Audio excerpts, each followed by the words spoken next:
Welcome to the February episode of Let's Talk Tech.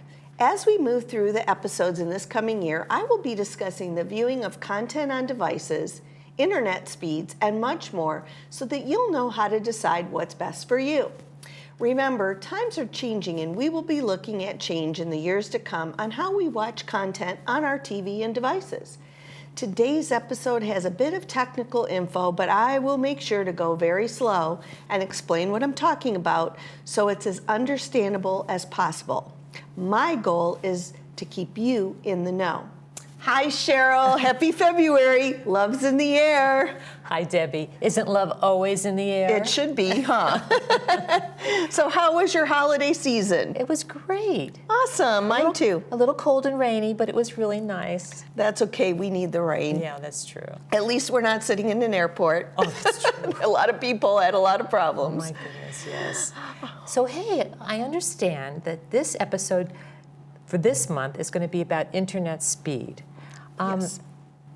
Can you tell me what this internet testing is all about? Is it really important? Is it necessary?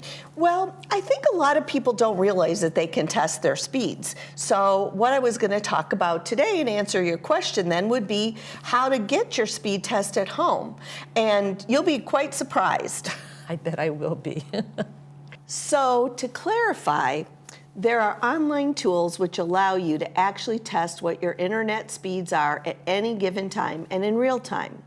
If you simply type speed test into your browser search, it will pop up like what is up on the screen right now. There's another site too that I like called speedtest.net. These both can give you a picture of the speed at that moment in time. But remember, this can vary throughout the day. However, the overall goal is really just to provide insight on the speed you're purchasing from your internet provider, which here in the Village is West Coast Internet. This is what the results look like for my download in my manner. And currently I pay for the 50 megabytes per second speed. The reason this is important is because West Coast is planning on changing their options for speeds and the fees associated for those speeds this month. These are some current new options, and current residents have an option to keep a lower speed that won't be offered to any new residents, which is the 15 megabytes per second. And again, this is only for our current customers, not anyone new. In the Village, the number of users at the lowest level of speed has declined by about 8%, and the number of users at the highest level of speed has increased over 15% in the last year. Demand for higher levels of internet speed in the Village has grown nearly 22% from October 2021 to October 2022. The costs here have not been increased for internet since 2014, and although you see a price increase, realistically, some of you may be able to drop down to lower speeds and save money depending on what you use the internet for in your home. In fact, over half the users here will see either a decrease or a $3 increase per month if you stay within the current levels of service. West Coast will offer a very fast speed at a very reasonable cost, but that will require a modem upgrade. More about that later. If you were outside these gates, you would be paying much more for these fees. By some measure, at least 30% more. Or if you did find something slightly cheaper initially, it would be likely to change in a few short months to higher rates.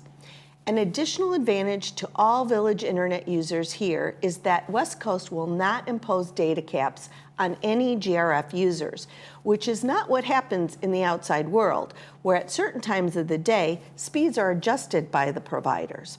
West Coast has maintained a very attractive internet fee here for many years, and they're committed to offering the best services to the residents here.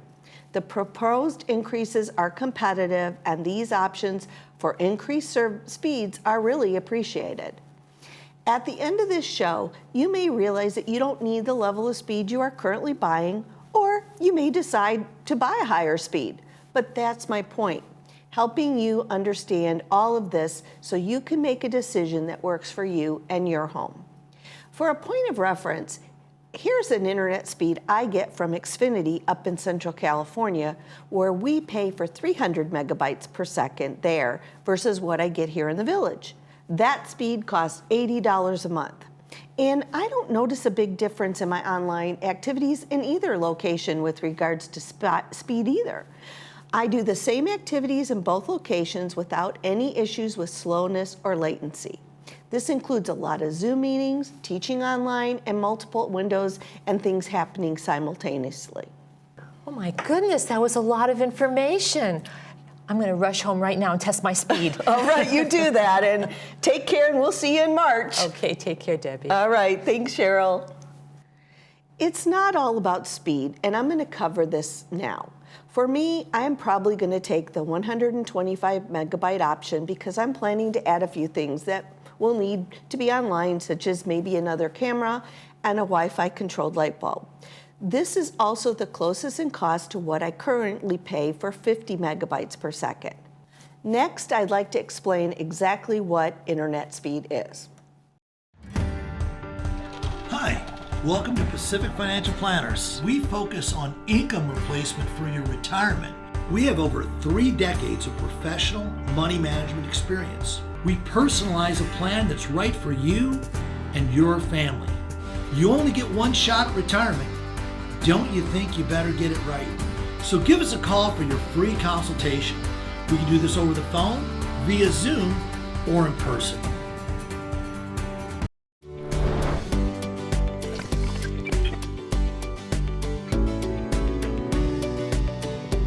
Internet speed is the measure of how much time it takes a certain amount of data to transfer from a server to your device and vice versa. In the world of computers, a server is a piece of computer hardware or software that provides functionality for other programs or devices. Servers can be physical or in the cloud. Speeds are usually discussed as downloads and uploads, which is what I'm going to be discussing during this episode. Internet speeds are measured in bits per second. A bit, short for binary digit, is the most basic unit of digital data. Internet service providers, also called ISPs, usually advertise their services using 3 metric bit measurements. Mbps or megabytes is the most common term you'll see.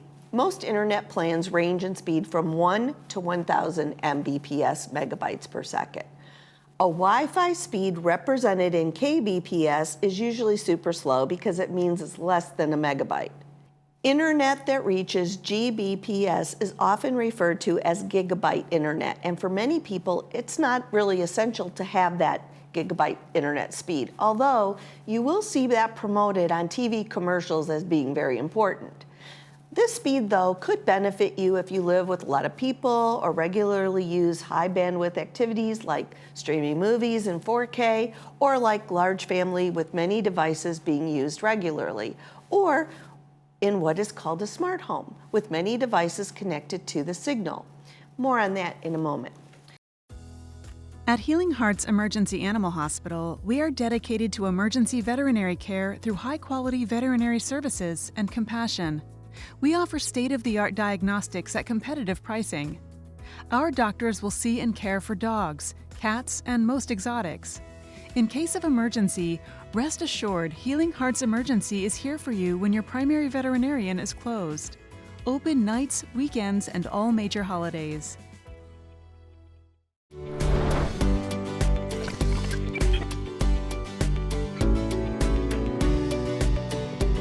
So you might wonder, is Wi-Fi speed the same as internet speed?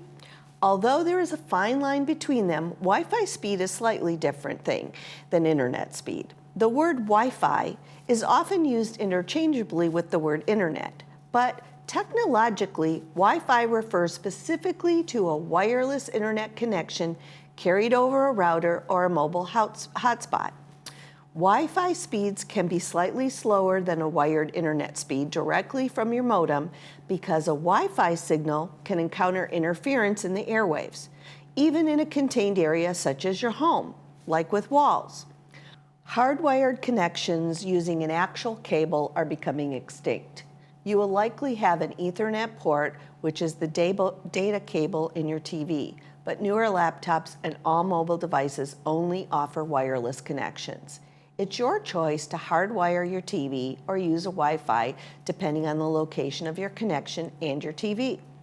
If you do have your modem near your main TV, connecting it via the cable, one that looks like this, an old phone line, may give you a better viewing experience.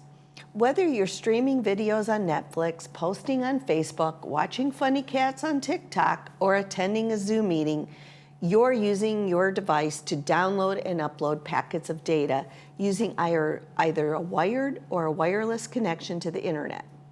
The speed at which you can transfer all of this data is contingent upon your internet connections and bandwidth, which are those megabytes or gigabytes that I was talking about. On a home Wi-Fi network, your internet provider determines your Wi-Fi speed, which here is West Coast. What speeds and options you can get depend on the provider's technical capabilities and how much you're willing to pay for higher speeds. Again, you may or may not need a super fast speed, but of course, faster connections come with a higher monthly bill. Faster connections may also depend on your modem and how old it is. So without a modem upgrade, you may be limited in what you can even get. Newer models have a higher capacity, such as something called DOCSIS 3.1, which stands for Data over Cable Service Interface Specification. That's a mouthful. And it's the current industry standard for providing high-quality internet access over hybrid fiber coax, HFC networks, which is what we currently have here in the village.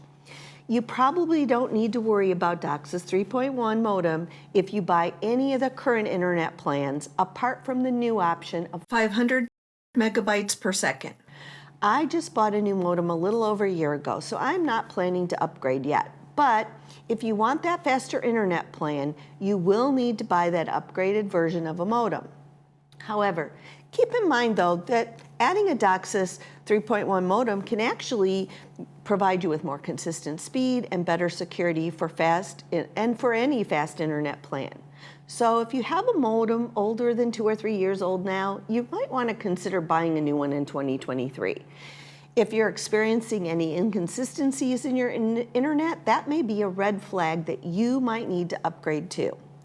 If you contact West Coast Internet, they will help you determine your needs, and while they will offer you an option to buy from them, and they can also set it up, they will give you the information needed to buy a modem elsewhere if you want to shop and set up your own. Additionally, the PC and Mac Club have some vetted tech people who can come to your home and do this for a fee. And remember, unplugging your modem from the wall for a minimum of 60 to 120 seconds will typically reset the device and fix most of your problems, unless the device is older and just not able to handle new configurations. Internet speed matters because it establishes the limitations for what you can do while online. For information, some internet service providers sell plans that range anywhere from 1 megabyte, which is incredibly slow, to 5,000 megabytes, which is crazy fast. But the reality is that if you use your internet at all, it is likely you won't be satisfied with any plan under about 25 megabytes per second. And you probably won't ever need a plan with 5,000 megabytes either. Having a reasonably fast internet or Wi-Fi speed makes it easier to do high bandwidth activities like streaming in 4K or downloading a large video game file without worrying about long load times, buffering, or a dropped connection.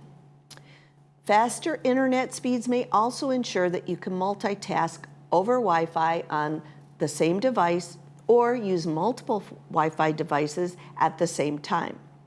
When you have a lot of devices, a faster internet connection isn't just about speed though, it's also about capacity. Remember how I've mentioned the highway in the past shows? More bandwidth or bigger and better highway can efficiently support a variety of users and tasks at the same time. The internet highway not only contains lanes, but it also is about the amount of traffic in those lanes and even the number of ramps to the highway. Congestion can happen during times with the most traffic accessing the internet highway.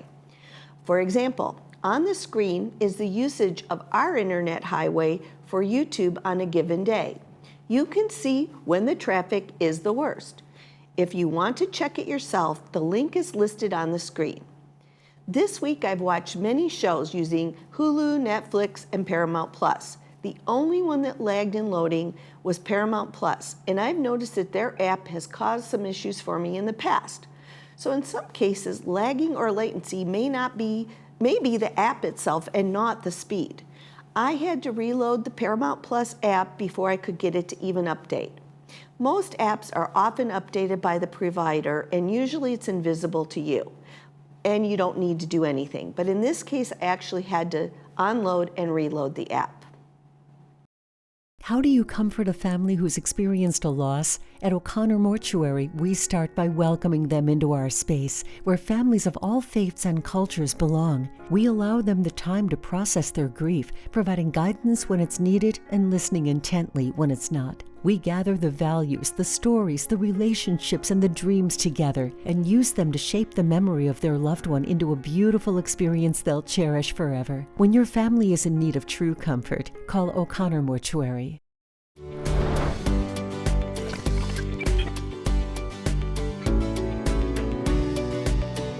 So back to what uses the highway. Last year I spoke about the Internet of Things in an episode. Never have we had the Internet of Things, IoT, so prevalent in our world. What was merely ideas for the future, they're now a reality. So think about this. How big is your home? Consider the walls between rooms too, which can degrade your signal strength. Now think about just what you have in your home connected to the Internet. You might be surprised. Do you have a home assistant like Alexa, a smartwatch, a voice-operated TV remote? How about a Ring doorbell or webcam? A life alert around your neck? Any medical devices that offer communication outside your home? How about a light bulb on a timer? A Roomba vacuum, or maybe even your remote control blinds? Our homes with multiple connections to the internet are what is known as a smart home. On the screen is an example of devices that may be using your internet bandwidth, and it's only going to grow. But again, I'm here today to talk about internet speed and to illustrate what it is so that you can decide exactly how much you really need to buy for your personal needs. Here are some benefits of high-speed internet. Quick downloads, fast load times, lower chance of buffering or drop connections. And buffering is what happens when you're watching a movie on Netflix and it stops, or you see the little circle that's going around and around on the screen. If you simply press the pause button on your remote for a minute or two and then restart, that may correct the issue as the loading of the content can catch up. Smoother connection to Zoom calls, FaceTime, or watching one of the village committee meetings on Granicus. Better support for multiple users on the same Wi-Fi network. As with many things, you get what you're willing to pay for, and that goes for internet speed. So let's dig a little bit deeper and discuss download speed versus upload speed. So what's the difference? There are two types of internet speed you should know about: downloads and uploads. Download speed is the speed at which information travels from the various servers on the internet to your own internet-connected device. Upload speed is the rate at which the information travels from your internet-connected device back to the internet. Typically speaking, internet connections have faster download speeds than upload speeds, and in our current environment, it is asymmetrical due to the hardware we use, which is the hybrid fiber coax that I mentioned earlier. But a completely fiber internet gives you balanced internet speeds, meaning your uploads are just as fast as your download speeds. For most consumers, limited or slower upload speeds were never an issue, but with more and more people working remotely and learning remotely, large file sharing online, symmetrical bandwidth is becoming more important to a standard household. Activities that require download bandwidth: streaming videos or music, reading an article or a blog post, scrolling through your social media feed, downloading files. And activities that require upload bandwidth are participating in a Zoom call, writing an article, or using Google Docs or Microsoft Online, posting to social media, hosting a live stream such as a Zoom or a FaceTime call. Most internet users download much more information than they upload, so internet providers have traditionally allocated less bandwidth to those uploads. But upload speeds are still important, especially as more people depend on Zoom, online documents, and other interactive applications to work or learn from home. Video conferencing, online gaming, social media, and sharing large files all require upload bandwidth, and fast upload speeds reduce the chance of choppy video calls and long load times. To get fast upload speeds, you'd have to use straight internet fiber. And fiber internet is the fastest internet you can get. It uses bundled fiber optic strands wrapped in a reflective case to transmit large amounts of data with light signals. Yes, very high tech. Most fiber internet plans give you 1,000 megabyte speeds, although some providers can get you speeds of 2,000 to 5,000 megabytes. Of course, that isn't here because we are not fully fiber, and fiber is also the only type of internet that gives you symmetrical upload speeds. So your uploads will be the same as your downloads. With the forethought of Ross Cortese, who didn't want visible antennas in the village, we have existing conduit in the ground that is large enough to upgrade our existing hybrid fiber options to straight fiber, which is very beneficial for our community because the bandwidth of any network is limited by its physical medium. The need for a full fiber option will come in the not so distant future, and the current hybrid configuration will start to decline. Fiber has 5,000 to 10,000 times greater capacity than coax cable and allows for limitless options. In order for our community to advance, this is already being researched by the Broadband Ad Hoc Committee, and it is projected that by 2026, we will be facing changes here. Rest assured, nothing will happen overnight, and the information will be shared as it becomes available.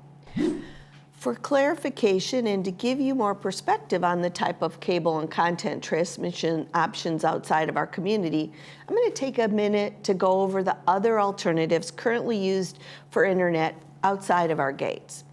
These are, of course, other things being developed, and there are other technology advances that might be available someday, but this is today's reality for broadcast options.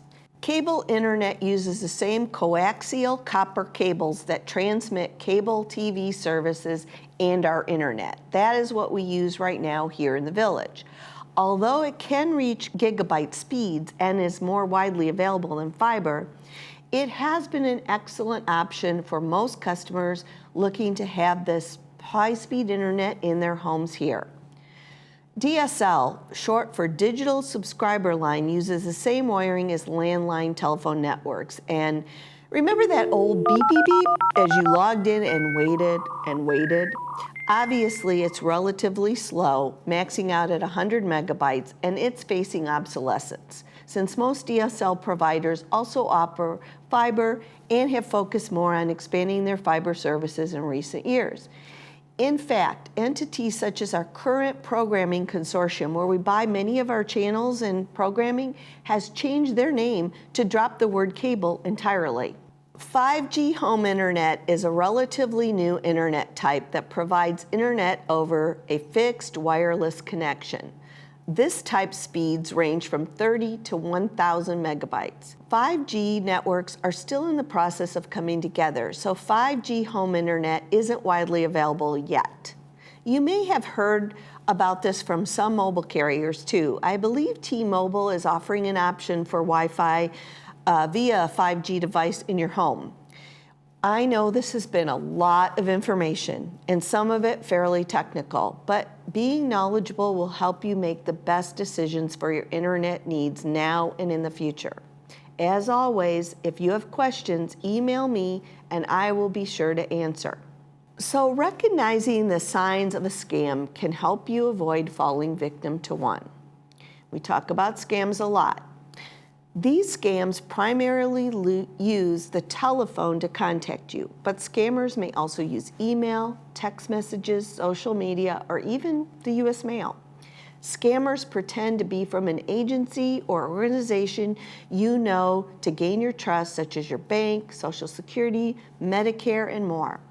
Scammers say there is a problem with your Social Security number or your bank account, or perhaps money you are expecting to get or a payment you've made. Scammers pressure you to act immediately. Scammers will tell you to pay in a specific way, and it involves you giving personal information to them.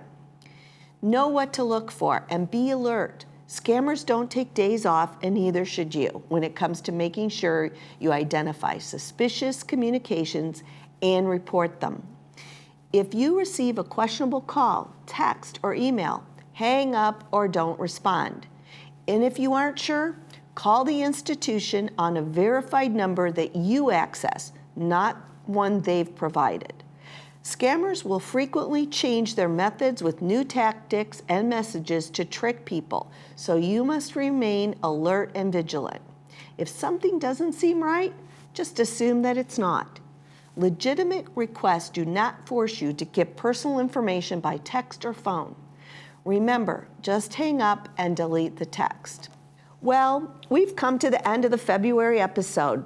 While today's show had a lot of technical information shared, my intent was to put it into understandable terms and concepts so that you can make the good decisions about whatever internet speed you want and only buy what you really need. Remember, you can always change your chosen speeds by simply calling West Coast Internet too. In most cases, this is done right away and your monthly bill will be adjusted. I've tried a few of the different speeds myself, and they have always been very helpful and courteous. Next month, we're going to dive deeper into streaming again as it relates to the channels and content you want to watch. I recently discovered some interesting free features on my own smart TV, and I'm going to share. Thank you for watching, and if you have questions or comments, you can either email me at talktech949@gmail.com or scan the QR code on the screen to fill out a short form to add your question. It's quick, and I'll respond within a few days in most cases. Each month, I always remind you to be kind when posting online, but I want to add that it's important to fact check if you plan to repost or pass on something you've heard. Passing on misinformation doesn't help anyone, even if your intentions were good. Have a great month filled with love and light, and thank you for watching.